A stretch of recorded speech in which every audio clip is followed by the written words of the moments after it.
So good day sa inyo mga idol. So gagamit po tayo ng spray paint deep violet para dito sa bike frame natin. So tapos na po ito na primer, kulay puti na primer, and then kulay violet naman yung base coat natin. So yung gamit natin ay Sherlock acrylic lacquer. So ito po. So umpisa na po natin mga idol. So let's go. So good day sa inyo mga idol. So meron po akong Sherlock pen. So ayun po, squeeze muna natin bago i-spray o buga yung pintura na ito sa frame natin.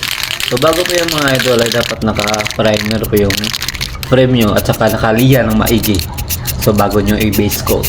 So kung balak nyo talaga na tatanggalin yung lumang pintura at sa palitan ng bago, so kailangan nyo i-primer at saka pinturuan ng base coat. So ayun po mga idol. So kung hindi naman, so di mo na kailangan i-primer, direct mo na lang yung pinturuan ng base coat. So kung gusto mo talaga malinis o kaya perfect talaga, so kailangan mo tanggalin yung lumang pintura para maganda yung makinis tingnan kapag maano ng liha.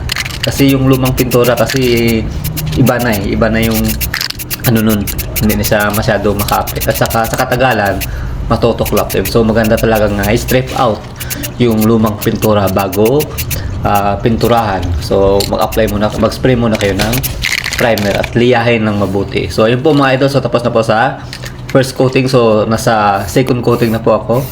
So para sa bike build natin, na project build natin na mountain bike. So pang budget meal lang mga idol na spray pen. So gamit po itong spray pen na ito para sa hassle free at hindi mo na kailangan maggamit kung ano-ano pa kung nagtitipid ka o pang nagbabudget ka ng iyong pera. So ayun po mga idol. So abangan susunod na video natin na mag-a-assemble po tayo ng project build natin. So ayun po mga idol. So ito na po mga idol ang first coating natin sa base coat natin para sa ating bike frame.